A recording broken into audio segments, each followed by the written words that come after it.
All right, Don. Okay.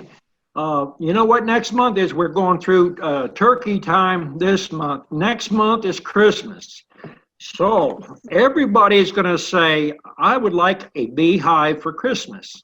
So we'll talk about getting you set up for a beehive or getting into beekeeping for like next year.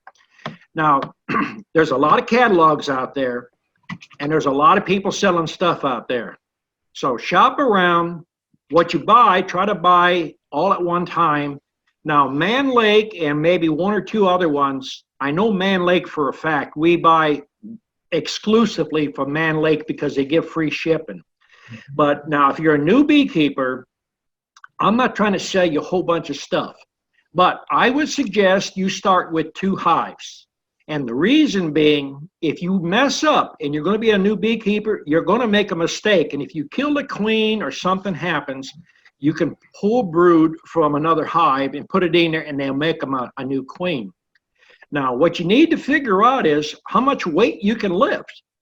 And when I do bee clubs and stuff, the best thing to do is get a box, an 8-frame box or a 10-frame box, put 2 cement blocks in it, and fasten your bottom board to it with 2 cement blocks in it and put a lid on it. Reach over and lift it up. That's going to give you an idea how much weight you're going to have to lift. Now, if you're a small person or you can't lift much or got a bad back, think about an 8-frame and maybe stick 2 6-inch blocks in that or 2 4-inch cement blocks. That's going to give you how much you can lift. It's going to give you an idea of how much you lift. Now, if you're just going to keep bees in the backyard, a deep and a medium is suffice. But you need 2 deeps, 2 mediums, 2 lids, 2 bottom boards. You don't need inner covers. You can either order a hive top feeder or you can build that yourself. But don't buy a bunch of unnecessary stuff. Most people, they jump in $1,000, $2,000 and they never even got a first piece of honey and then they end up selling everything. If you make honey, look at the videos I put up, honey on the cheap. You can take a knife, you can scratch the honey off and let it drain into a strainer. You don't need to spend $1,000 for an extractor. Don't buy unnecessary things. Get what you really need. You need deep frames, you need medium frames. They sell a shallow frame, which I consider obsolete, because if you want to make honey, you can make it in a medium frame. Now, the option with that is you can sell a medium nuke to somebody, or you can sell a deep. Now, you can make honey in all them frames, but most people end up buying 3 different size frames, and what happens is they get out in the bee yard, and then all they got is deeps, all they got is mediums, and they're constantly looking for something. One option is, if you're not going to try to sell bees and you have a bad back, is do all mediums. And I suggest 8-frame or 5-frame. Now you can stack 2 mediums, 3 mediums, 4 mediums, as many as you want. The ideal thing there is for most women or people that don't have a lot of storage place, you got 1 size box, 1 size frame. You don't have 3, 4 different size frames, 3, 4 different boxes. And when you set your box up, you want to get it at least knee-high with the bottom board. I don't recommend a copper top. A lot of people like to buy the ones with the copper tops on. Copper is the best heat sink or conductor. So if you're in the sun, it's going to raise the temperature of that beehive up and you can end up losing swarms. So do a little planning, a little research on how you want to get started and figure out which way you want to go. If you're going to sell bees, then you can do the 2 sides. But if you're just going to keep backyard bees for honey, 1 size frame is all you need. All mediums. If you've got a bad back, think about 5-frame nukes.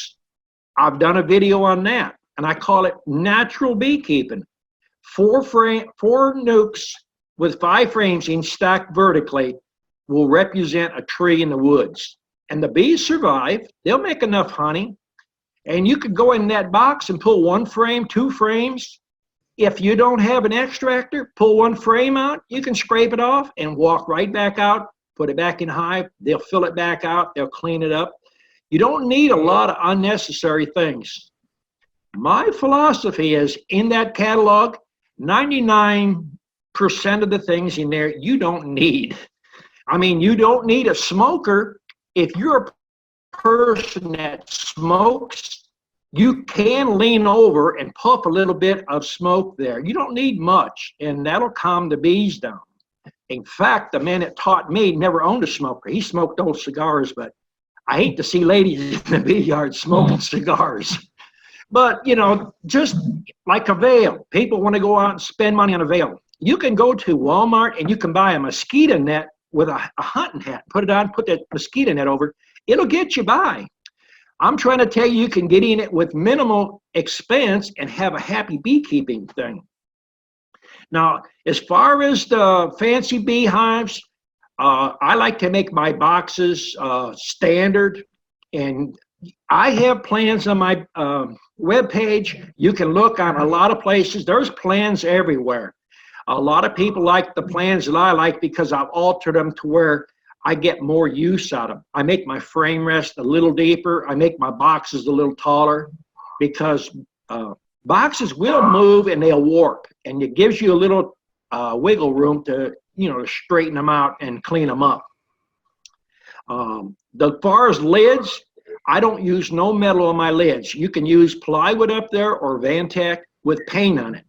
It's a very good protection. It'll hold up.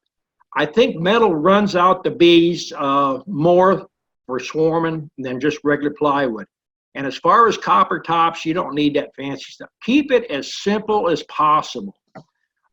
You could go buy a regular butter knife or a bread knife and take the caps off. You can buy a scratcher. You know, they call it a bee scratcher, but in reality, you can go to the store, I guess, to the like Walmart or the pharmacy, get you an old Afro pick. And you can buy them for less than $3, and they scratch the caps off, and they work great. You don't have to buy fancy stuff. The electric knives that we got, they are about $120.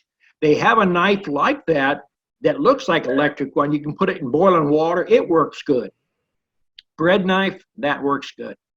As far as the hives now, you need to start out with 2. I'm not saying that you can't start with 1 and have good luck, but we hope you don't make mistakes. Now, that being said, if you got questions, now's the time to put them up there. That's what we're here to try to do, help you buy. Okay, Patricia, you are up first. Go ahead. Well, I always have something to say. I don't have a question. But it's good for new beekeepers to know that if you're going to do mediums or nukes, you need those extra boxes because bees require a volume of space. And if you've got 2 deeps, that will give them enough space according to Langstroth's calculations. But if you put them into mediums or nukes, you may need to add an extra box to give them the same volume of space. For backyard beekeeping. Well, actually, for any kind of beekeeping, if you set 2 boxes up, 2 hives, you need 2 extras for each box you set up. Because bees are only doing 2 things, no matter how many books you read, how many people you talk to. Bees do 2 things. They multiply and they store honey. When both of those things are completed, if there's no room, they make cells. Then the hive leaves. And then at that point, all that honey you've been working on to get them to build, they might take half of it or 3/4 of it. And then if they don't return back in a close area where you can catch them, wax moth will move in. So we do a lot of things naturally. We like to make the cells, cut the cells. That being said, use wood and wax. If you use plastic, it's kind of hard to cut queen cells. And if you get 2 hives, theoretically, you should never have to buy bees again. You have a start, you multiply, and you hopefully keep them. The only reason you should have to buy bees is to bring better stock in or get more gentle stock. Okay. Anthony, you are up. Go ahead. Hello, everyone. Well, Dawn, 2 things you said that are absolutely true that I experienced is stay out of the catalog. When you know, you don't know, you know. Right. I have two bee suits here, one for me, one for my wife. Never been worn, never will be worn. Mhm. Bee brush, I don't use that because I think it does more damage than good. Right. So I don't need that. And I got a whole shelf full of stuff in the storage room that it's never be used. And the other thing was, I have all my boxes of deeps, and that's not good for me because I've already got 5 bad discs and 2 of them can't be operated on. That's why we're doing this little program tonight. And what I'm not only thinking of it, I'm actually gonna do it, is I have about 10 extra boxes that are brand new. And I don't have room for a shop. I would love to build the stuff myself, but I don't have room for a shop here. I just don't have room. But I have a sawmill right down the street. It's a big place and they do all my stuff for me and it's ridiculously cheap. So I'm gonna take about 10 of these boxes back down to the sawmill and let them cut them down to mediums. And I have a bunch of extra frames and I'm actually thinking of cutting the sidebar of the frame and then glue it back together. Cut the frames down too. Or I'll just order a couple of boxes of frames, not that expensive, and send them over here. But and what do you think about a medium brood box? Is a medium brood box good or better to have a deep and then use mediums? Or does it make a difference really? It just depends basically on the beekeeper. I probably have at least 5 beekeepers that run solely mediums, only mediums. But several of them have problems where they can't lift weight. A couple of the women don't want a lot of different sizes. It has a plus and it has a negative. The negative thing is if you run all one size, either deeps or all mediums, somebody walks up and says, I want to buy a medium nuke from you. Now you can't sell it to them. Or if you run nothing but mediums and they say, I want 2 or 3 deeps, you can't. Always have the versatile of doing both. And there's more people that have bad backs that are getting in and running nothing but mediums. So it's an option you should think about. Yeah, I'm definitely going to get some of them cut down because it's, you know, plus you've probably seen a picture of my hives. I have mine on a table so I don't have to bend over. And 2 deeps is fine. I'm tall enough where I can deal with 2 deeps, but if I put another deep on there, I'm going to need a 2-step stool to get up there. So. Well, you mentioned you had a sawmill next to you. Mary was over here and she's got a sawmill close to her. I actually know several people that have used really thick wood, and she was talking about that. What did I think about it? Well, one fella that I know 30 years or 40 years ago, he used rough cut stuff, and he didn't no fancy cuts. They was butt joints, butted right up, using a full 1.5 inch boards. And that's what it was years and years ago. And where the supply companies come in is they made 3/4 boards. It's lighter for the box to move, looks better, and it's a little fancier looking, so it's more eye appealing. But if you use rough cut wood, thick, butt the joints up, put your frame rest in there with another piece of wood, you actually have more insulation. It works very good up north.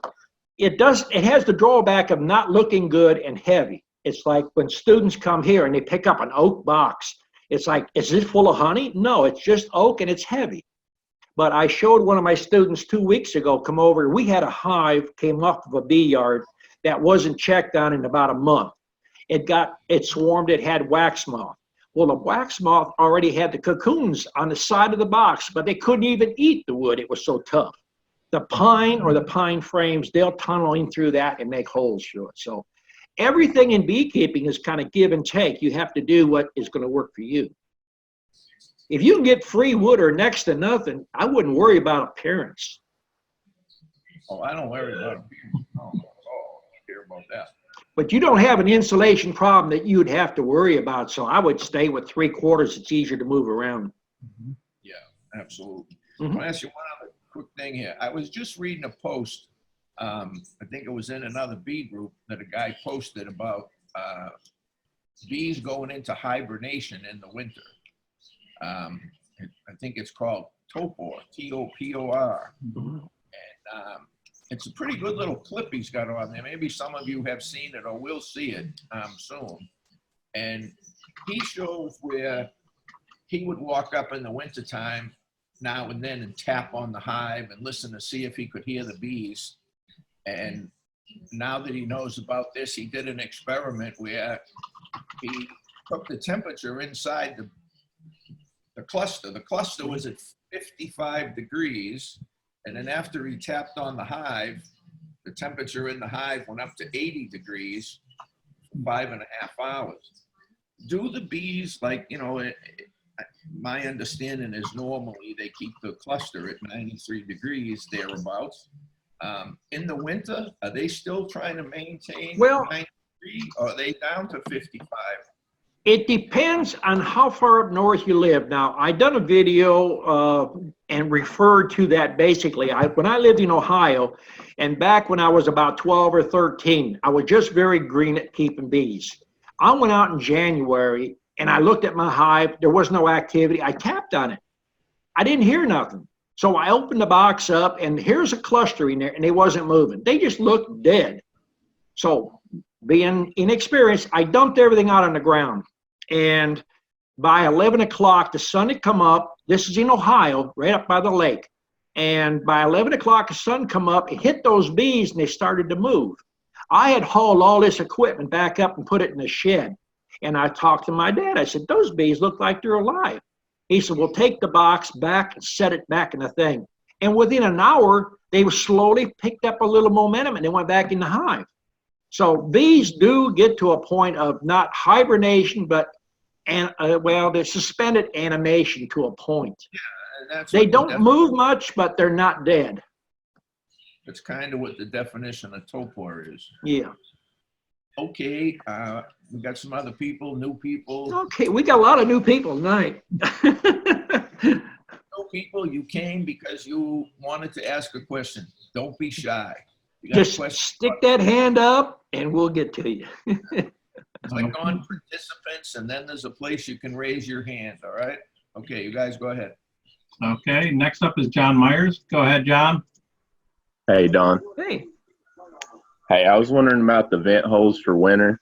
I've got 2 half-inch holes. Is that good enough, you think? Or do I need more? We used to use 1/2 inch and 3/4 vent holes, but we found that going to a bigger hole with just put some hardware cloth across it, if there's too much ventilation, the bees will actually propolize the hole shut. 1/2 inch and 3/4, we actually used that for many years simply because wine corks fit in there and you could plug them up if you needed to. Yeah, I only had the 1/2 inch drill bit, so that's why I just went with that. I didn't know if that'd be good. 1/2 inch is a lot better than nothing, so you can put an extra hole if you're not sure. What do you think? I should put 4, you think, or? That's strictly up to you. Some people don't like to drill holes in their supers or their high bodies. Well, I did some shams for some sugar for the winter, and I was just drilling them in those. I found that too much ventilation doesn't hurt as much as no ventilation. When you seal the box up too much, you get a lot of moisture buildup in there, and then the condensation comes down on the bees, and then if you get the cluster wet, if the temperature's low enough, they die. Yeah. And the other question I had, I've treated with the oxalic acid, I think since August every month, and I think I did it twice or maybe even 3 times with some of them in October. Do I need to hit them again in the winter anytime, or you think that's good? We treat our bees most of the time through the winter only about 55 degrees and the bees are flying. If you're in an area where it's cold and they got a good cluster, don't be doing it. Now here, I'm at the edge of the mountains north of Atlanta, and at 41 to 43 degrees, we have bees out flying. Not lots, but there's bees, some flying. I'm up here near Knoxville, near Pigeon Forge area. Yeah. So it doesn't get too bad cold here during the winter. But if you've done 2 to 3 treatments already of oxalic acid, you should be pretty good. How much brood you got in there, and how much of the brood is drone brood? it doesn't seem like there's a lot of drone brood. It seems like on a lot of them I've got at least a couple of frames of brood in there. Okay, well, at Knoxville, you should have at least 3 to 4 frames. Are you running 10 frame stuff or 8s? Some 10 and some 5 frame and stuff. If I've you're got running- a lot of singles. If you're running 10 frame, I would be looking at 5 to 6 frames of brood right now in Knoxville. Yeah, some of them have quite a bit. It just kind of depends on the bees, it seems like. But I think, well, and I'd heard one time on your chat there was a guy up here near Knoxville you could talk to about a grant. Yeah, check with Aaron Burns. It's called The Burns and the Bees. He's one of my students from probably 9, 10 years ago. He probably could get you the information for those grants. Most states have a federal or state grants that it's either an outright grant or it's, to help you with your equipment and that. All right. Aaron Burns, you said? Burns and the Bees. Burns and the Bees. All righty, thank you. That's all I had. Okay. Okay. Up next is Geojo. Go ahead. Hey, Don, how you doing tonight? Okay, pretty good. Good. Yeah, I got a question for you. I remember seeing a video. I've been tied up for the past few months just with work, and my bee yards have got away from me. Finally got in today. I got the Oxavape 110 and been using that to treat, for the varroa mite, which that thing's awesome.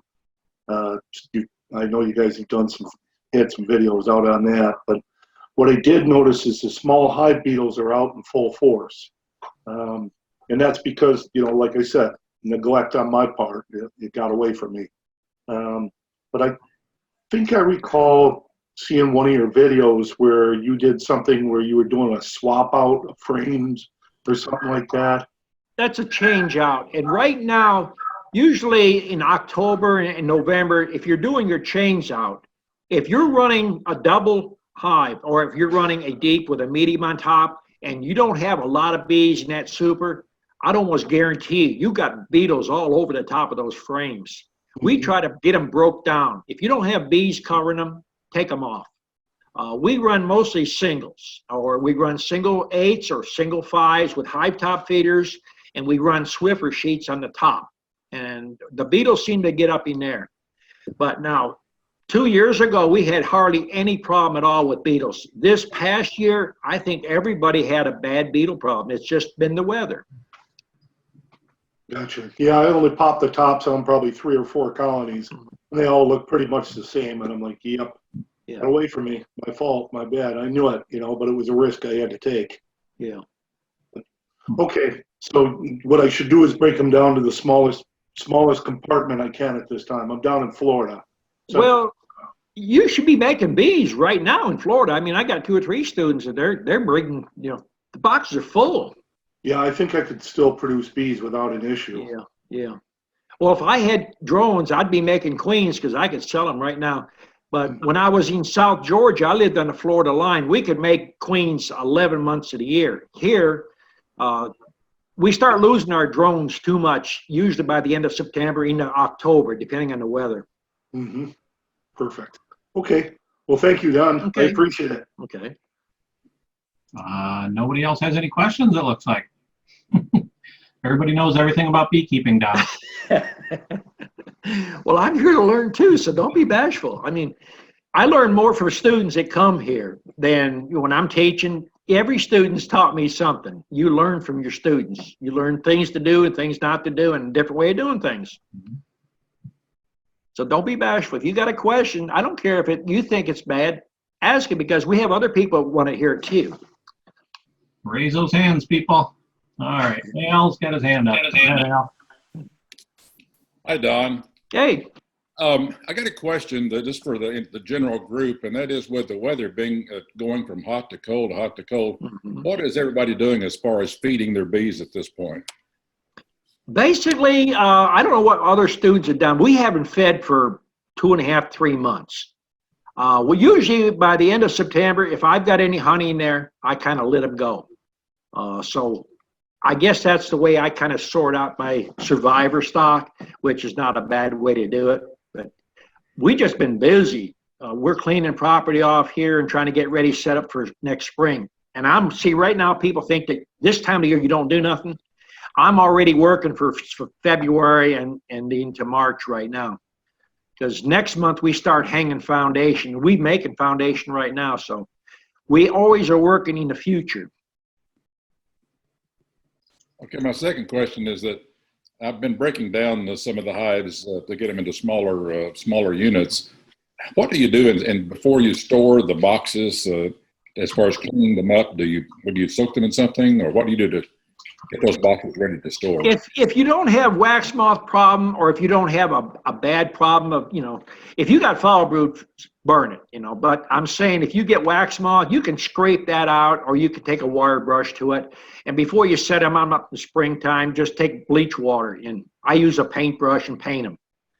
That's what I do now. As far as honey supers, I'll have a lot of people get angry with me, but I do not. I showed Mary today. We had a brand new super that was on a hive for about a month.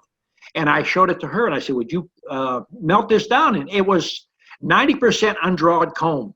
She said, I would use it. I pulled the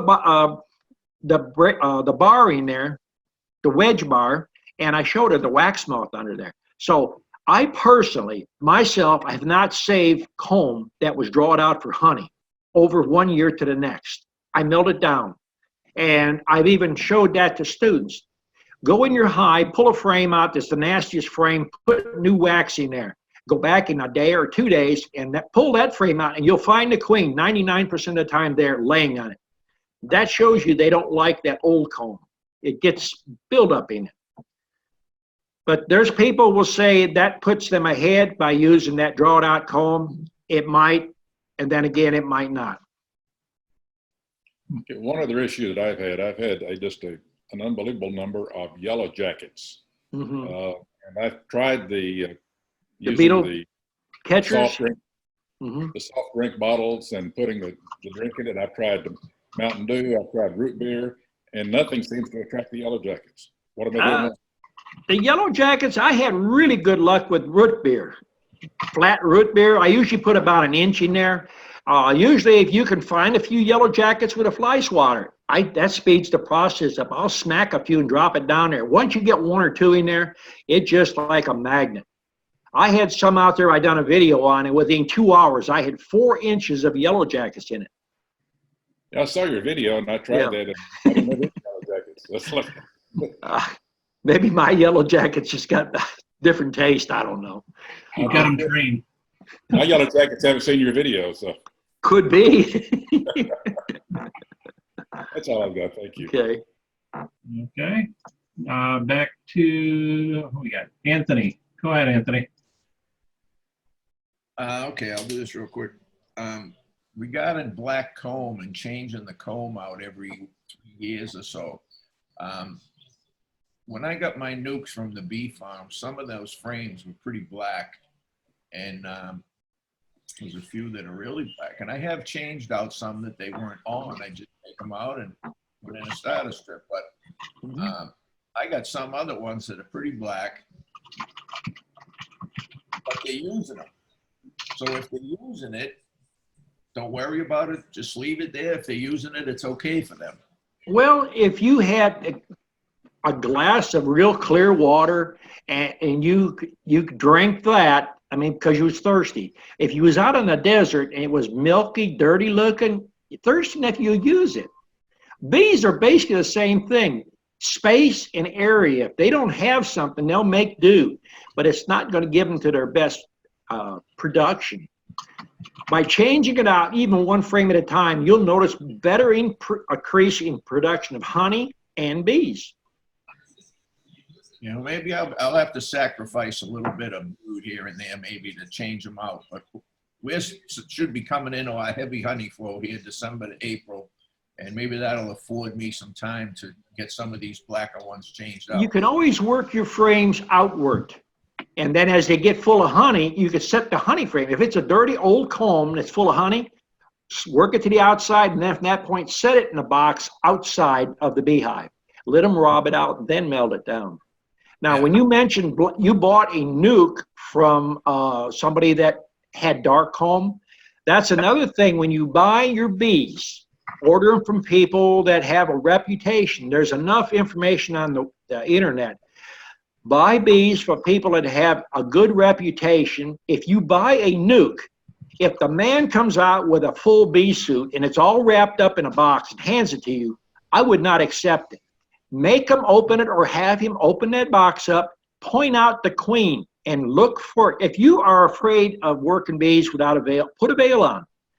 Look for eggs, look for larvae, look for bees in all stages. I'm telling you this because there's a lot of people that sell things that they shouldn't sell because they know young beekeepers don't know. If there's a nuke that he hands you and he's got a cage inside with the queen, I will guarantee you he just put that queen in and that queen don't even belong there. If the queen is walking on the frame, that queen belongs in there. And if the wax is dark, you can refuse it. Now, you could ask any student that's been here, if they watched me sell a nuke. I always, if someone comes to buy 5 nukes or 10 nukes, I have more nukes than that. And I tell them ahead of time before I open them. I will point out the queen, I will show you the laying pattern, and for any reason you don't like that nuke, for the color of the queen, the laying pattern, you will not make me mad. I'll get you another one, happily. But when you hit the road, they're your bees. Don't bring them back in an hour or 2 hours and say you have a dead queen. That's the way I do. And I put new wax, new frames in all my boxes. So I do not sell junk. Some people sell you junk frames and black comb. If comb in a nuke box is chocolate color, it's going on its second into its third year. If it's black, I'm talking coffee black. That comb is 5 to 8 years probably old. It's contaminated. I don't care if you live in an area where you're going organic. Those bees fly out in an area and they will pick up. The guy down the road a quarter of a mile that's putting fertilizer out, he's putting something in his garden, he's using edging, he's using fungicides, herbicides, all that stuff is going to build up in your wax. Your wax is the chemical sponge. So I try to put these things out to educate you so you are a better beekeeper. I'm not even trying to sell you nothing. You can buy them from anybody, but buy stuff from people that are reputable, not just because it's a cheap price on the internet. Yeah, the people I go to, they're like you. They've been in the bee business 50 years, and now they have thousands of hives, and they gave me really good nukes. I mean, they took time to point out everything and tons of bees in there. And I just think the dark comb that's what that colony was on at the time. I don't know. But okay, we're halfway there. I want to let some other people ask questions. Go ahead. Okay. Next up, we have Bobbin from Serbia wanted to say hi to you, Don. Hello, hello. Hello. I'm glad my word goes around the world. I'm surprised I've seen some YouTube videos of me speaking Russian. And believe me, I do not speak Russian. I don't know how that happened. No, I'm not from Russian. I'm from Serbia, and I don't speak Russian. I speak Serbian language. And forgive me because maybe I don't speak so very well English. You speak good English. You remind me on my mentor. He passed away 10 years ago. And when I watch your videos on YouTube and on chat also with the new students, your words is the same words like he was, and the words what he speak to me. And I'm beekeeper 20 years now. I started beekeeping 1997. It's amazing how around the world a lot of beekeeping techniques are similar. The languages are different. Techniques are pretty much the same.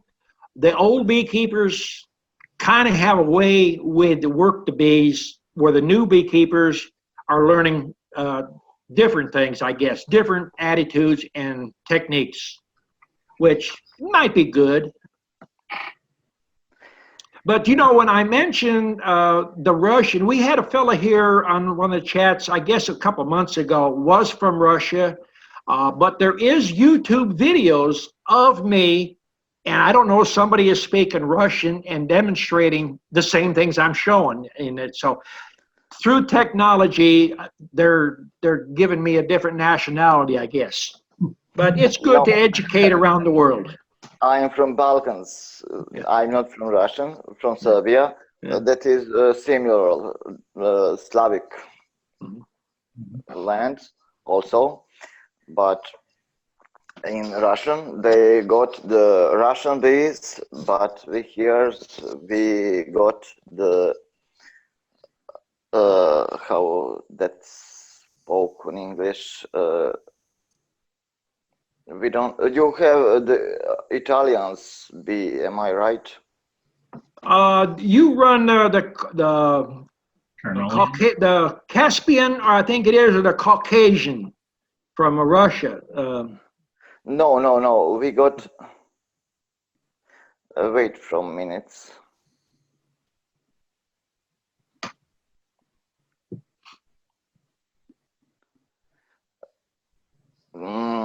I forget on English. How says that? You're too young to get those senior moments like me. Cornelian. Yeah, carniolan. Yes. Yeah, the carniolan. Yeah. And for here in Serbia, our climate here, they are pretty good because they are different from Italian honeybee. Yeah. The Italian honeybee don't love so much cold climate like we got here. Last winter we got, I spoke in Celsius, not in Fahrenheit, 20, 25 in below 0 in Celsius degrees. And in Fahrenheit, I don't know how much that is. It's pretty cold. Yes, it's pretty cold. Yeah. And we got almost 1 month, maybe more, 20, 25 below 0 in Celsius. And most of beekeeper stay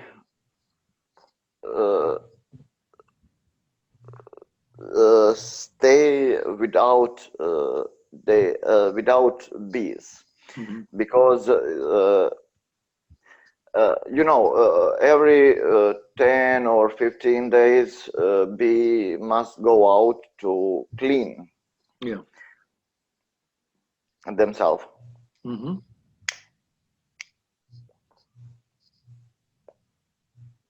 And most of them got a problem with nosemosa. The nosema? Nosema, yes. Yeah. Because bee cannot go out 1 month, almost a month and a half. Yeah. And I got one question. Are you beekeeping with 10 frames or with 8 frames? I started with 10 frames, and I guess I switched probably 40 years ago. And I had found that, and I actually, before I switched there, I ran 1 yard, and half the yard was 10 frame, half was 8 frame. And my observation was the 8 frame just build up faster, was a lot easier to handle, and they seemed like they swarmed a lot less. But, you know, I guess my studies is not what you call college graduated or university studies. It's what I see works, I try to work with. And I found that the 10 frame is it's just a lot harder to work with. I grew up on it. I started out in 50 or 51 with 10 frame stuff, and I run it all the way up to probably, like I say, 40 years ago. It was probably, we moved into South Georgia, and I switched at that point because I lived in Ohio, and we had cold winters, and if I would have run 8 frame stuff up there, I probably wouldn't have lost as many bees. I lived right at the Great Lakes, and we got cold weather there. You know what? I got diploma from university, beekeeping and bees disease, but that's not the same like the person who got acknowledged like you. And I don't, you know what is the problem here in Serbia? When someone go to retired, I mean on old people, that is almost a doctor or some deacons from university, they started to be beekeeper. And almost of them got acknowledged 1, 2, or 5 years of beekeeping, and they starting to writing the books about beekeeping. And because of the name doctor, or you know, the young beekeepers who want to start beekeeping look on that man on or that guys, I don't know how it says, but they are actually they don't have the practical acknowledge about beekeeping, only book. Right. Well, here's the thing. I mean, education is fine. I'm not putting anybody down for education. Main thing, a lot of bee clubs push, they push you, oh, be a master beekeeper, do this, do that. I tell students, you have a master degree, you're a master beekeeper, you got all these degrees. Your bees are dying. Put the degree in the entrance. Show these bees who's boss. You got a master bee, you're master now. But see, I raise dumb bees. They can't read and they write those degrees. So Yes, I try to teach yes, what I learned, you know, what works and what don't work. And I don't have those degrees. I have hard knocks of school, and I can tell you what'll work and what won't work. It might not sound like you want to do it because what does this guy know? But I try to get across to people, the people who really know beekeeping, they take it to their grave. They won't share nothing, and they think it's big secret. I'm going to make more honey than the guy down the street. I ain't going to tell him how I'm doing it. If I have one person that comes up and tells me, I'm doing beekeeping because the things I learned from you, it makes me feel much better than any degree you could give me, because I have planted the seed out there and he's carrying on. Because when the good beekeepers die, we have a bunch of junk books that are not working. So you have to teach what works. You have to bring the younger generation into beekeeping, because that's our food source. Can I say something more? I think I watched your videos from last Saturday, and you says someone depends if you want to only want to be beekeeper, or you want to learn how to keep bees. That is the same words what my mentors says many years before to me. And we also got here one chat about beekeeping in Serbia, and I post on that chat, and many times I actually typing that words depends. Do you want to only want to keeping bee, or you want to be beekeeper? That is a big difference. Mhm.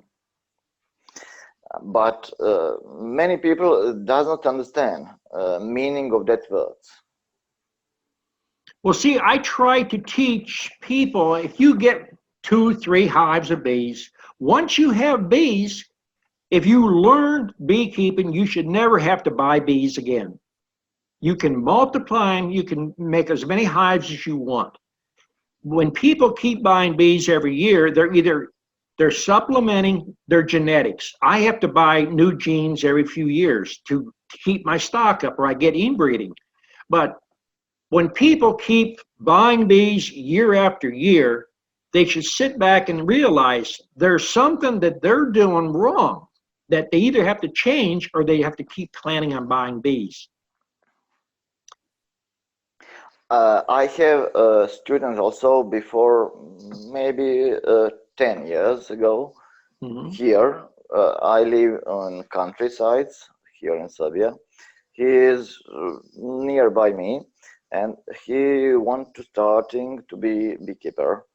And he asked me with how many hive he can start. I said to him 3 or 5, no more. But the first year you must learning what is the bee, what is the life of bee. But you know, he got the money, and he buy 5 hives from me, and next month he buy 5 hives from someone others, and he started with 10 hives. Mhm. The next years he buy I think 100 hives or something like that, but he only feeding that bees and product more hives. And the third years he got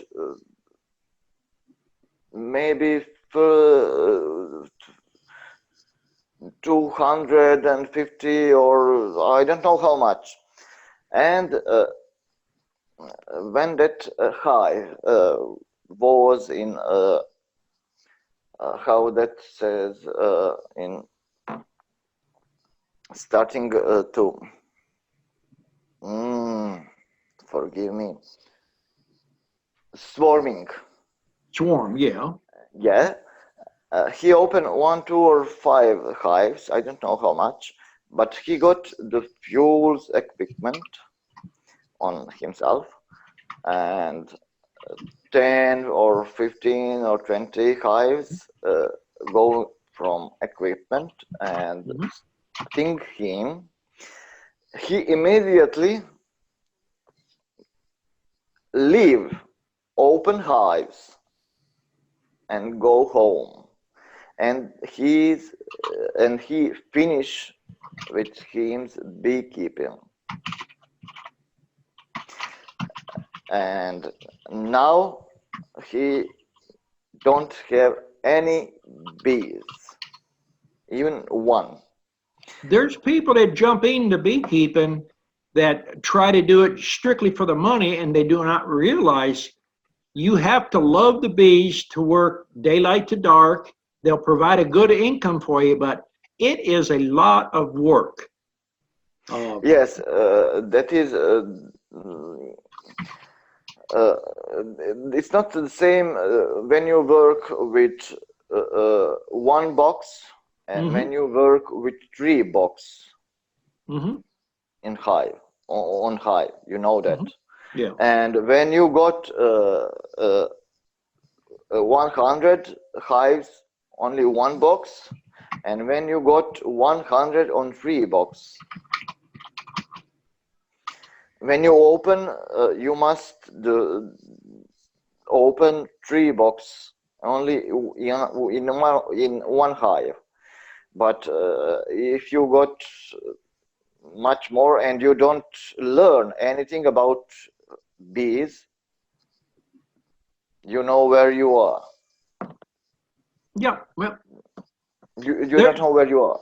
there's And you don't there's know a, where you,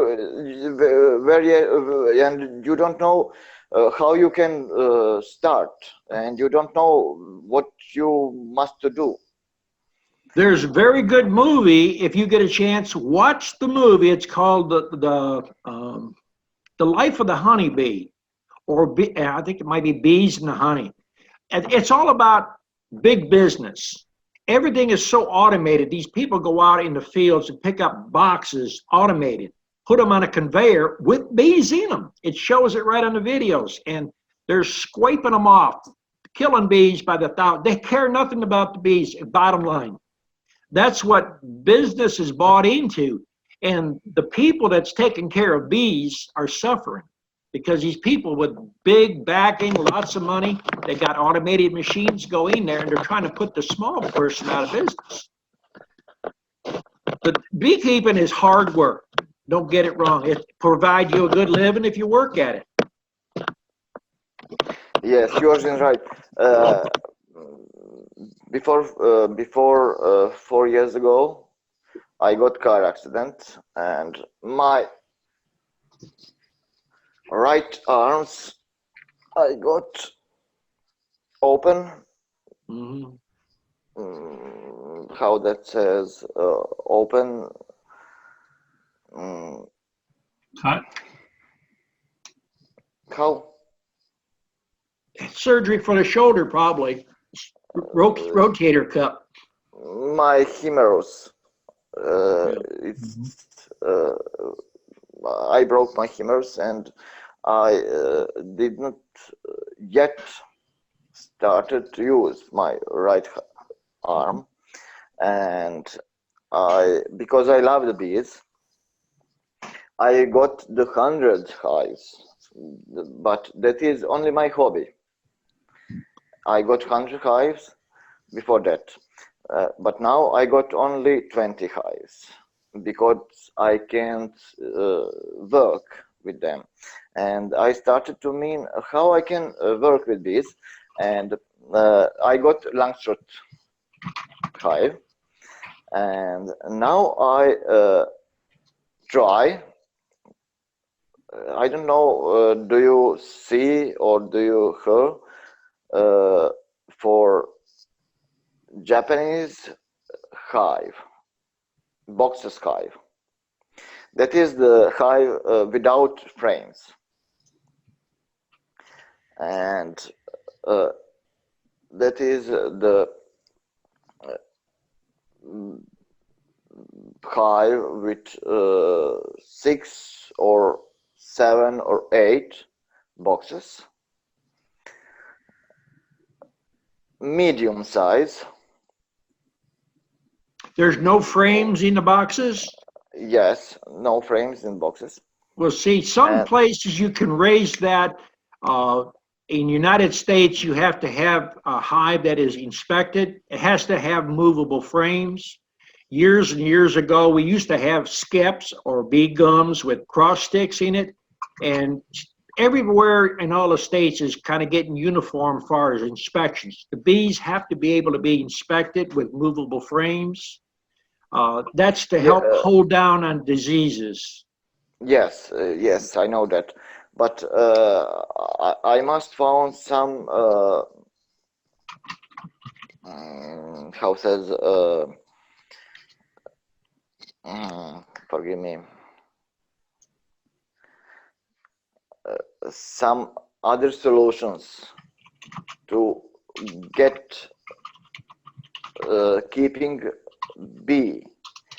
Well, in your situation where you can't lift much, we have people come here that have back injuries or women that can't lift.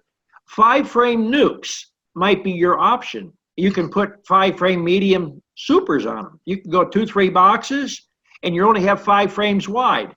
They're a lot easier to handle. And a person even with one arm with an amputee can actually work those hives. So it's something to think about, rather than give beekeeping up.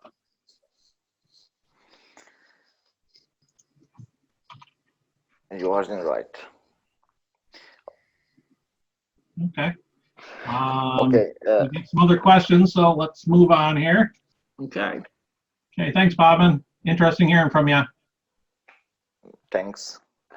Okay, next up is Joe May. Go ahead, Joe. Don, I want to thank you for the customers you sent this week. Oh. You got a few. It's already crazy. They already beat my door down for selling bees in 2018. I said, no, by January. And Am I sending you too many customers? No, I can handle them. I've got plenty of bees. Oh, okay. And Anthony, if you want to get that black comb out of there and you're running double deep 10 frames, which I think you are, just take them dark frames out of the bottom and push them to the top, to the outside. As soon as they, like Don said, as soon as they they'll put honey in them quicker that way. No, that's all I had, Don. I just want to thank you for the customers. If most of the new people here are older people, Mark is a very experienced beekeeper. He's not saying much now, but he used to be one of the state inspectors, so I'm surprised Mark sits there and not saying much tonight. Why don't you jump in there and introduce yourself, Mark? We all want to hear from you. Go ahead, Mark. All right, Don. Hi, everybody. Hey. Yeah, I've been at this long time too. Not as long as Don, obviously, because sounds like Don started when I was born back in 1953. People say I come over on the ark. I couldn't hear what you said there, Don. I come over on the ark. Somehow you're on mute, maybe. I don't know. No, No? no. We can hear him. You can't hear him at all? Can you hear me? No, I'm not hearing anything now. Anyway, I was thinking what you were saying earlier, Don, about the about sharing your knowledge, and sometimes you know, you'll say stuff and people will try it out, and then they come back and they blame you for their failures. That kind of gets kind of old after a while. Yeah. I've been fighting that since probably '89. He can't hear you, I guess. Yeah. Oh, I got it. I guess, You got it now? I guess Oh, okay. my earpiece wasn't plugged in quite right. You know, if you look back on some of my old videos and stuff, I probably started talking about overwintering in 5-frame nukes back in '90 when everybody says that I was crazy as a bed bug. But Yeah. there's a lot of people up north found out overwintering in a 5-frame box is actually more successful. So I'm not as crazy as what people thought. So maybe Michael Palmer stole that from you. I'm not going to say, you know. I mean, I used to get in a lot of chats, and I just got to the point where there's no point arguing with someone that's got 3 years experience and know more than you do. So I don't get in chats much anymore. Yeah, I agree with that. Yeah. And you know, there's one thing I know is I don't know a whole lot. Well, I'm learning all the time, and I first want to say I'm no expert. Well, I'd like to be as observant as you appear to have been. That's one thing that I don't think I'm all that observant of things. And I guess one of the ways I've been able to keep at this is to have a lot of hives so that I can keep replacing them every year and keep paying the bill. The main thing is if you can graft them and keep maintaining, because, you know, I repeat myself an awful lot, and I tell new beekeepers coming here, you can talk to a lot of beekeepers, and if they look at you and say they don't ever lose hives, they're lying to you, because I don't care how good you are, you lose some hives. So you have to be able to replace them and recoup your losses. Well, I've been finding, especially with the help of the Bee Informed Partnership people, that, you know, I keep having these viruses, and there's not a whole lot you can do about viruses other than try to keep your varroa mites down. Yeah. I haven't gotten into using oxalic acid fumigation yet because I like to keep my beard for one reason. Can't hardly put a respirator over this beard from what I hear. Well, but I'm going to see if I can't. I've got a friend down in South Carolina who sells those vaporizers. I'd like to try to get him to come over and run through my hives for me. I understand people will contract that sort of thing. Yeah, I've sold some vaporized. I sell them here. I've sold them to some students who's actually gone out to other people's yards and charged them per hive to treat their hives. But Mhm. now, if you don't want to buy a vaporizer, if you get on scientific beekeeping, Randy Oliver's got several ideas on. He was using the shop towels with glycerin and oxalic acid, gives you a long type of drawn out Yeah. treatment. Actually, I'm going to try some of the cardboard folded over in a U shape and set those in. It gives you a longer extended period.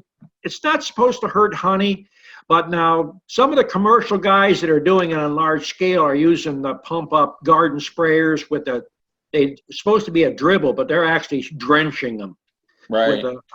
but it's effective. Everybody has to do what they have to do to maintain bees. Well, I got a friend up here in New York that he had a bee kill in his in one of his queen rearing yards.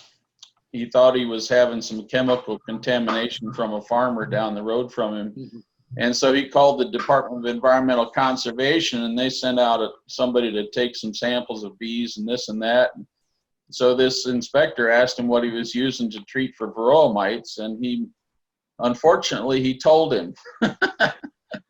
And because he said, well, I buy formic acid from this company down here in the city, and then I get oxalic acid from them too, and I put them on my beehives. And so they considered that a off-label use of a chemical instead of actually using a registered pesticide or miticide. And so he got a ticket, and he's supposed to swear that he's never going to use that stuff again. But it in some ways it doesn't make sense, because you can buy it in a formic acid pad, but you can't go and buy the stuff yourself and use it your own self. Or you can use it. I think in New York State they did approve the use of oxalic acid in a vaporizer, but sometimes the government just gets too heavy-handed. Some of the laws are basically outdated. I mean, you move bees, and if you was coming from New York down through my state, and you was going to the almonds, and you was going through Alabama, the minute you hit Alabama, you're illegal. Yeah. But how many millions of hives go through Alabama, and their law says bees on comb is forbidden? Yeah. But it's an old, outdated law. Now, maybe you can touch on, I've mentioned several times on these chats, there's money out there for new beekeepers for startup. You might know of some of the free grants. I know Ben & Jerry's and Haagen-Dazs are several of the big companies that give grants to startup, but there's the USDA has got some free grants. They're outward grants that you got to pay back. And then there's some subsidized where it's a startup grant, 50% payback.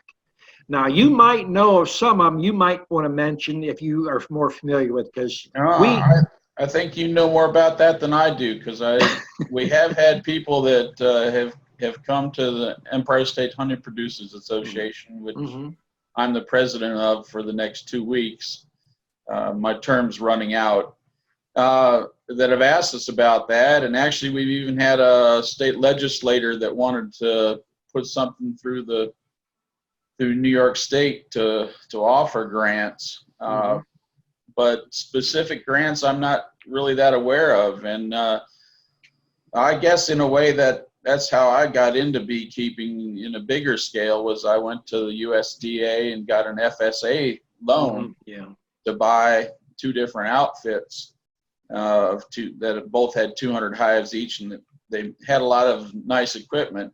Unfortunately, the second one I bought also had a lot of foul brood, so I learned even more about American foul brood than I'd known before, and I got rid of it and been pretty clean. I'll have a case or 2 every year, but the bees that had the foul brood, did you check those yourself? Well, I went through the guys' hives and I found foul brood here and there, but I decided I wanted to buy it anyway. He had extracting equipment that I really wanted, and to me the price was good, and I wanted to expand my numbers. It took me about 3 or 4 years to really get everything down to where it was what I considered acceptable levels of Yes. I don't use the terramycin. I just never bothered using that. I figured, well, I get a couple of cases every year. I didn't come across any this year at all. And I tend to go through every single hive a couple times a year, but obviously not as often as I should because I had a dieback through the summer too. Yeah. Yeah. Well, that's the biggest thing when people are looking for deals. You got to Yeah. be leery. You know, you can buy metalware and stuff like that, and you know, but being an inspector, you know, myself, if I was an inspector, I've never worked as an inspector, but I have been on the outs with several inspectors. Until they get to know me, they just think I'm a grouchy old person. But when an inspector comes in my yard, they do things my way. Yeah. And if they get in there and I watch them, and usually it takes me 2 years to get one trained. I Yeah. will never let an inspector go to a hive, pull the center frame out. When they do that, I usually watch when they get out of the truck. They put gloves on, goatskin gloves. I say, no, you can't do that. And I watch to see if they sterilize their thing. And if they give me a hard time, I say, go back and get you a suit with booties on, and you're going to walk with a paper suit and tell me what hive you want. Because you know yourself, if you are a bee inspector, you're inspecting for fellow brood. And I don't know where he's been before he's been in my place. And I can't afford to lose 100 hives. And that's what happens. So I'm kind of outspoken, try to teach other beekeepers, voice your opinion, spread the good stuff out there. Well, here in New York, the apiary inspectors aren't allowed to wear gloves. If you got to wear gloves, you can't be an apiary inspector. We're only down to 2 anyway now, and both of them have had a lot of commercial experience. Yeah, they're very knowledgeable about being able to visually determine whether there's American foul brood present or not, and like I say, they don't wear gloves at all. They're pretty good, though I don't know how long that program is going to last. We do have a program through Cornell that's going along the lines of the Bee Informed Partnership. They do things together here in the state, and I'm hoping that program is going to expand because it'll be more educational than it will be regulatory. Well, I'm trying to get in contact with more people like yourself. I've talked personally to Jerry Broomshamp out in the West. Yeah, he's a great guy. Yeah, they say I've got the YouTube fame, but I'm just down to earth type person, and I'm there to learn from a lot of them. But a lot of them give me the thing, well, they got book learning, and I got the hands-on type deal. So yeah, I try to pass on where I can and help where I can. Well, I did get a 2-year degree from Ohio State University. You may have heard of Dr. Jim too. Yep, Jim too. He don't like to talk to me. It's probably because you both talk a lot. Jim's, I'll tell you a little story about Jim. One time we had a class where we were supposed to talk about pollination. And so he came in and he was running a little bit late. And he talked for about 10, 15, 20 minutes about what he'd been into before he got there, which I don't remember anything about. What I do remember was he looked at the clock and said, all right, you got 10 minutes to go. I'm going to give you a 45-minute lecture in 10 minutes. And he just zipped right through it. Jim has lots of stories. He's a good storyteller and entertaining to listen to. Well, you've I have seen a lot of good experience out there in Ohio. You've probably seen, several years ago where there's a lot of the people that's well known out there are on the bee chats. Yeah. I have never gotten to talk directly to at least 4 of them. I ain't going to mention their name because they're good beekeepers. They reference everything, but they can't walk and talk it and do 2 things at once. Where, you know what I'm talking about. Yeah. I try to give, real life experiences where they can reference anything. Anybody can reference anything, but if you change the subject on them, they're lost until they reference that point again. Say, Don, I see on on the Zoom group chat, there's somebody talking about a hot hive and using nitrile gloves. That's what I use now when unless I have conditions are nice where I don't have to wear gloves at all. I do use those nitrile gloves. Mine are thick. I don't know what gauge they are, but they'll last me about sometimes as long as 6 weeks of use that I get out of them. So I think they're pretty sturdy. But I'd prefer not to wear gloves at all because of the tactile nature. You know, I feel more secure about what I'm holding on to when I don't use gloves. I don't know if you've watched a lot of nitrile. A lot of the old videos that I put out with people that can't wear gloves, where I use liquid smoke. Another thing I've put a video out on is using staghorn sumac. Put a bunch of that stuff in your smoker, and when you smoke hot bees, it just calms them right down. Those are kind of old things. You might have seen those videos, or you might do that type stuff yourself. But I try to pass it on to people that say, I've got a hot hive and stuff to help them out that way. So do you recommend your people that you talk to requeen those hot hives? Well, usually a hot hive, there's usually something causing it, unless they're in an area with Africanized bees. Yeah. Most of the time, you can take a hive that's very gentle, and it'll get hot on you or act like it because you got a lizard underneath it, or you got something that's tormenting the bees. You could have a possum or a skunk. So or you have to queenless.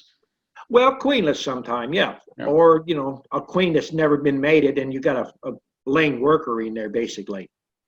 But there's a lot of people, you know, I don't believe in requeening every year just for the fact of requeening. If it's working, why fix it? You know, but a lot of people that are in high production, whether it's bad or not, they requeen.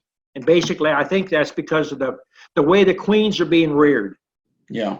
I like to do the natural. Cutting cells out by supersedure cells or actually naturally mated ones. I like them better. I think they do better. But we all have to make money, so sometimes you have to graft out 400 or 500, you know, to get it going. Well, where I am in South Carolina, I'm fortunate to be right next to a guy that raises queens. So when I need cells, I just let him know a day or two ahead, and he'll say, well, yeah, I can let you have them on such and such a day, and then I can kind of plan my work as to what I'm going to make splits in preparation for those. Who do you get them from over there? Mike Singleton? No, his name is Lynn Barton. Oh. He's a beekeeper from New York who winters his hives in South Carolina. And you can't see it. We can't see each other's yards from each other, but they're pretty close. Yeah. Well, I'm hoping to get more and more of the larger commercial or the pollinators to come into chats and kind of share experience, because there's many people in here that want to get into pollinating and don't know how to open that first door. So I bend over backwards to try to get all the doors open for these people and get them started, get them in their own business as quickly and easily as possible. Well, there's a lot of competition in that, you know. I think as far as starting into pollination, it's kind of like selling honey. If you, I do a direct store delivery. I sell all my honey to stores. I don't go to farm stands or farm markets. I don't feel like I'm getting them. You know, I can sell $700 worth of honey in one delivery. Or I can stand at a farm stand all day long and sell $50 worth of honey. Yeah. That's the economics here. But so what I'm saying is that, and I got that started by going to the stores and saying, this is what I have. Will you buy it from me? And I'll, you know, I have honey all year round, and I'll keep you supplied. And most of the time they'll say yes. So maybe it's the same thing with the pollination. So if you have bees and you know an orchard or somebody that might need pollination, say down south, you got your watermelon growers, you know, go knock on their door and say, look, I see you've got watermelons growing here and I have bees. You need pollination for those watermelons, or do you already have somebody? I can bring you hives. I can bring them to you. I can deliver them when you want to. I can get them out of here when you want them out. And this is what I think I ought to get paid for it. You got to find out what the going rate is, though, because, you know, moving hives is difficult work. It's backbreaking work if you do it by hand. Oh, yeah. And if you don't have a machine to pick those hives up with. I did that for many years. I loaded my ton truck with 40 hives, stacked 2 doubles high by hand, picking them up and setting them on the deck and climbing up on the deck and stacking them on each other. And it gets old after a while. Yeah. So go knocking on doors. That's what I would say. And, you know, sell yourself and, you know, have a good quality hives. And, you know, maybe they'll say, you know, let me have a test. I'll bring you some hives and, you know, if you don't like them, then no charge and I'll take them away. You know, do that sort of thing. You got to have good hives. Oh, yeah. Yeah. Okay. All right. We got a couple more questions coming in here. Mary, go ahead. There, Mary? I guess not. Okay, over to Sally. You're up next. Go ahead. Gotta unmute Sally. There she goes. We can't hear you. Can't hear you, Sally.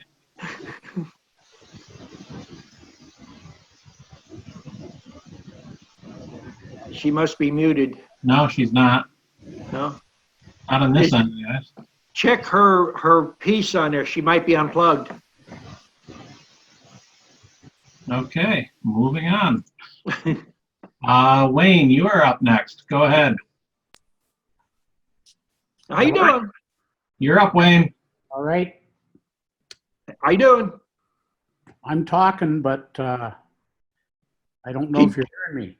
We hear you. Yep. Okay, perfect. Thanks for the invite. I'm enjoying this. Relatively new beekeeper into my second year. Lost my first hive last year. Went out, got a new nuke. Managed to pull about 50 pounds of honey this year, which is quite good. I also caught a swarm. So I've got the 2 hives, looking to expand to 10 next year. And I've actually got a neighbor who's got 80 acres of land. He's going to let me put the hives on. They're going to be surrounded by farmers' fields that need pollination. So that's a nice thing to kind of have. But I'm looking at the equipment I'm going to need and trying to minimize my costs in that regard. I'm looking at, you know, tops, bottoms, 2 deep boxes and 2 medium boxes per new hive, just because things grow and you got to have it. And I'm looking at plywood. I'd like your opinion on that for boxes and that, as opposed to using a pine. There's fairly significant cost difference here. I'm up in Canada, by the way, so everything has the socialist price attached to it. Normally known as a tax, but... Well, here's the thing that you have to do. I started out many years ago, and everybody starts out somewhere. If you can't afford to open the wallet and buy stuff, you have to scrounge. And I used to use particle board. When particle board first came out, and basically it's sawdust and glue. It got me by until I could make enough money, sell enough bees to start buying plywood. And plywood will hold up to a certain point if you can paint it with a couple coats of latex. It's not the best. It'll get you going. The thing about it is it's hard to rabbit it. You got to be careful when you rabbit it. But it will work. Okay. Yeah, I guess I'm looking at it from the perspective. I can buy a deep box for 18 bucks, 19 bucks, 18 bucks. And I was looking at being able to build it out of pine for around $12, so just saving a little bit of money there. But if you go with, are you running 10 frame or 8 frame? I'm running 8s. Okay, if you run 8 frame on a 4x8 sheet, you should get 4 boxes. Right. So at that price, I don't know what plywood sells for you, but down here, what they call sturdy board or tongue and groove flooring underlayment, is probably $13, $14 a sheet. So you get your cost down to probably $3.50, $4 a box. Yeah. Okay. 2 to 3 coats of latex on there gets you 5 to 10 years on it. Check around paint stores, mismatched paint. A lot of times they give it to you just to get rid of it. Yeah. Yeah. I'm looking at 3/4 inch ply at running about $60 a sheet. Whoa, that is high. That's $35, $40 what we get down here in US where I live is cabinet grade. I mean, that's 7 layers, very fine veneer on the top layer for cabinet grade. Yeah. Yeah. I mean, that's exactly it. It's smooth Yeah. two sides, I think. And Yeah. so I'm just looking at that. But you were saying you were using underlayment? Well, it's called underlayment. It's 3/4. It's not quite a 3/4. It's a few 30 seconds shy of 3/4. It's tongue and grooved. You have to run the groove up against the fence to rip it. That way, when you make your cuts, and you have to, if you're cutting your bottoms, you got to cut them. It's 13 inches, I think it is, 13 1/4. And then when you put your sides on, it gives you 13 3/4.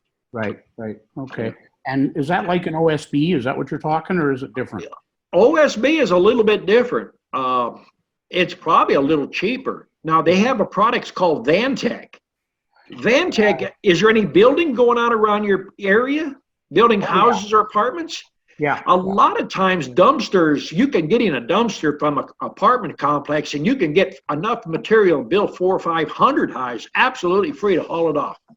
Yeah, I should look into that. The Adventech or whatever it was you were referring to, I've looked for it here. I can't find it. Yeah. So some areas have it and some don't have it. Yeah. There's another product, it's called Zipboard. It's almost the same. It's off brand, but it's not quite as good. It's sold in a lot of stores. Okay. All right. Yeah, I'll have to do some more digging, I think, and figure out what to do and go from there. Okay. One other question for you about splitting a hive. I've got a hive that produced 50 pounds this year. It's been pretty solid, good population. They superseded their queen sometime in July. Splitting something like that, how do you recommend to do that to get, I don't know, maybe another hive or 2 out of it? Well, if you got cells, then you take the cell with 1 frame of bees until you get the queen to come back, but you can't do it now. Earliest you're probably going to be able to do it is probably the end of March, 1st of April. That'd probably be your earliest. Oh, yeah. Yeah, I'm looking at doing it in the spring. I'm just kind of trying to plan ahead as to... I personally don't like to do what they call walk-away splits, where you just take a hive basically and split it down the middle. You lose a whole month that way.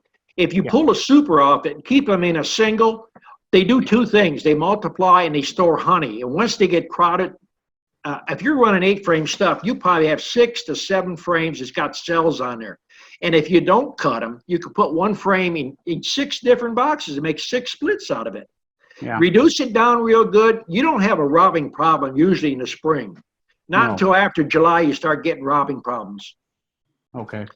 Make numbers. And that way, if you split 1 hive and you make 6 out of it, at the end of the season, if you lost half, you're still double what you had. Exactly. Yes, that's how I work. When you're talking cells, you're talking queen cells? Right, queen cells. Okay, yeah, because I know there wouldn't be any in there, but I can always force them to make some, that's for sure. Well, you can do on-the-spot type deals. Just take a razor knife and cut half the cell in half and pull off 1 inch or 2 of the bottom of the wax on the frame. And as long as you cut that with a box cutter in half the wax, in the cell, they'll make, sometimes 20 cells along there. Right, right. And then those can be used. Yeah. Okay. Sometimes they'll make a double or a triple together, and you just have to cut those out as 1 unit. Right, right. Okay. Yeah, I think I've seen your video on that. So, all right. Appreciate it. Thanks, Don. Okay. Sally sent in her question since she couldn't get her microphone working. Okay. They've got 16 hives now, looking to move to 100. What do you recommend for keeping logs about the hives? Logs? I don't keep logs on any of my boxes. I keep bricks. That's my way of keeping up with it. And basically set your routine up. So every 14 days, go through your hives. Only split when you got queen cells that are capped.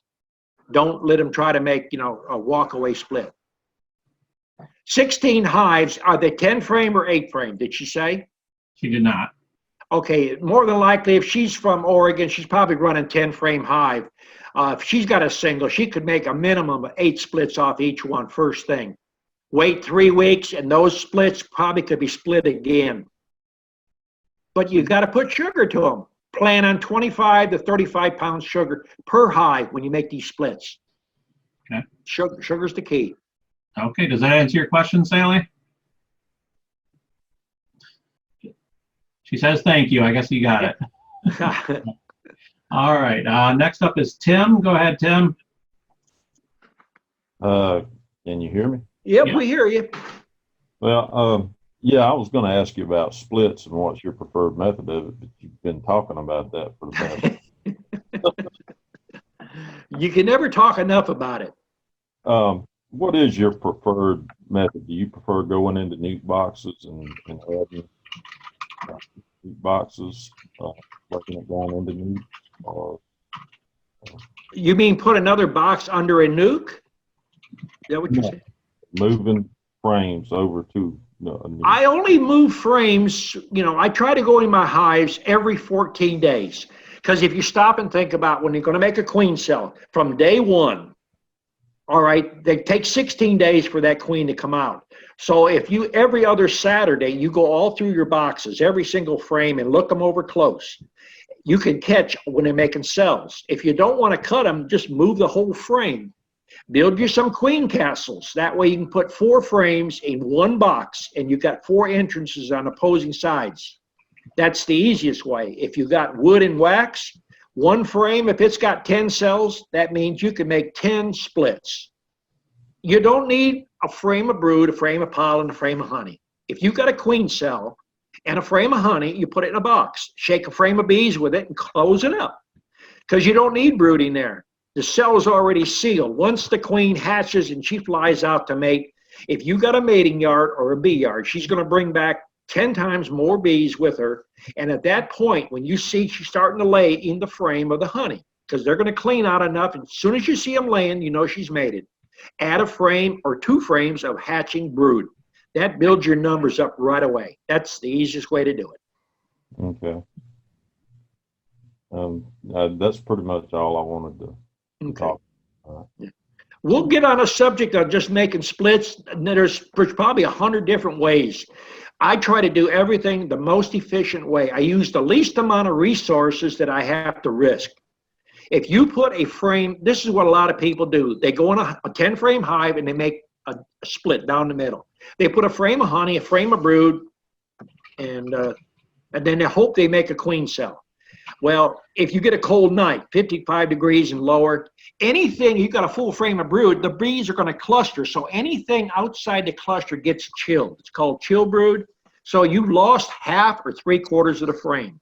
But if you wait till you have a sealed queen cell and you put that in just with a frame of honey and some bees, the bees will cluster around the cell. And when it's hatched, they're going to stay right there with it. If she flies out and mates, then you make your move, you add your bees. Then you risk very little. I'm in the business to make money, not to lose money. So I'm going to do it the most efficient way you can do it. And if somebody out there has a more efficient way, I'm all ears. I take a normal 8 frame. We start out in the springtime, 8 frame double deeps. We make anywhere from 15 to 16 splits out of that one box. If we have to pull every single frame, we put the original queen back in that box and let our splits sit in front of that hive and let the old field bees start flying back. We reduce the entrance.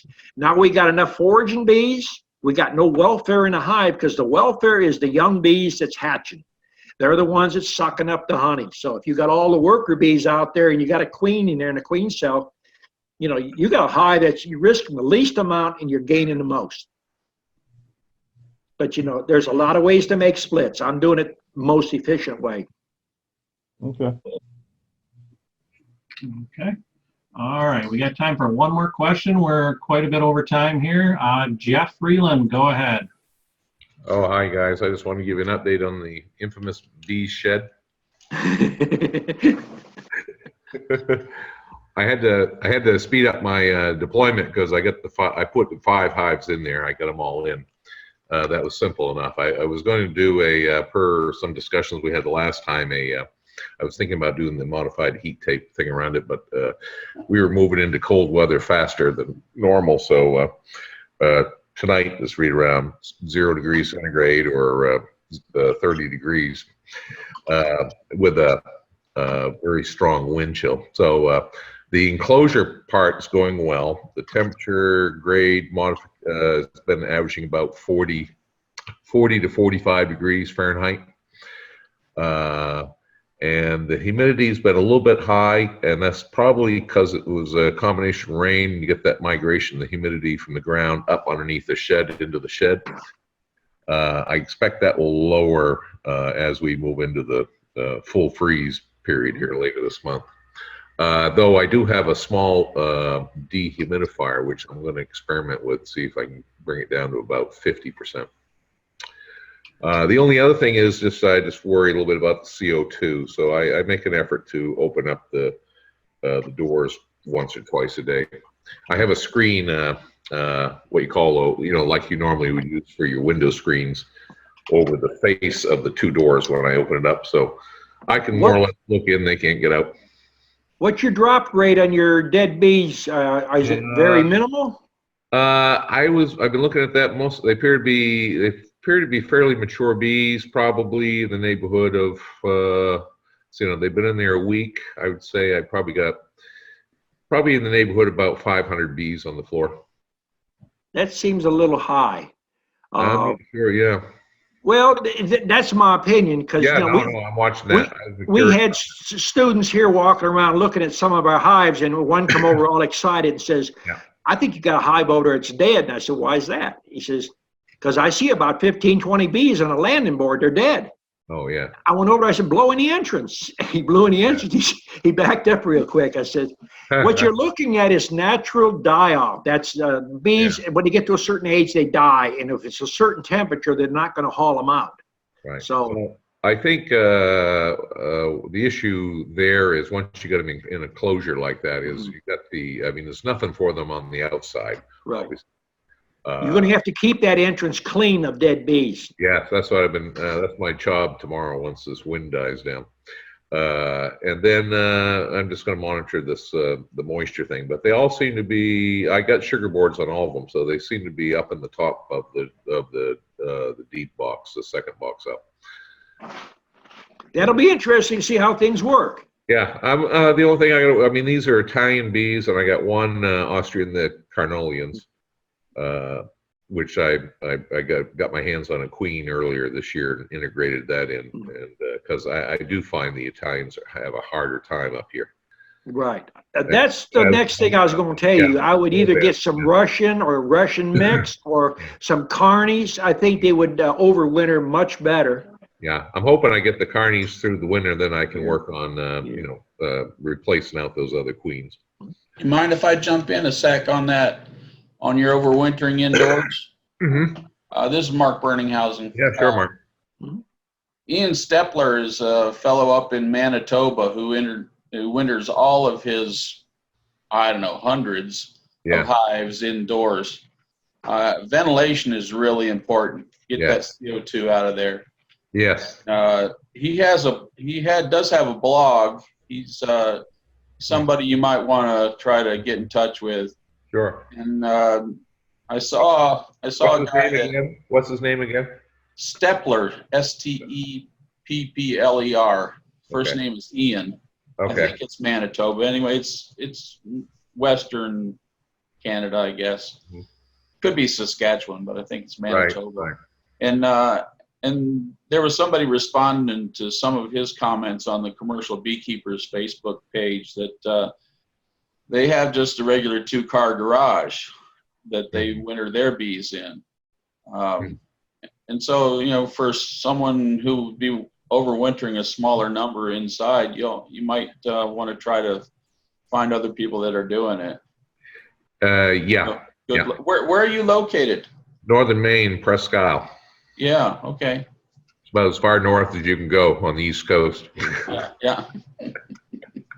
I guess somebody has to live there. That's right. Yeah, we have to control the All right. frontier up here. That's my 2 cents. Best of luck. Thank you. It's an experiment. We're trying to see what works, what doesn't work. That's all I have on this end. Okay, then that would call it for tonight. Are we going to be back in 2 weeks? That is Thanksgiving weekend. In 2 weeks, yeah. The 1st of December, we might have to switch that around because I have plans. We're going out of town.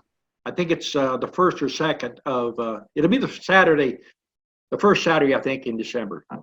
We'll either do an extra one the following week or, we'll make up that one there. All right. Then, depends on where Christmas falls because the family wants Christmas. They don't want me on the microphone here.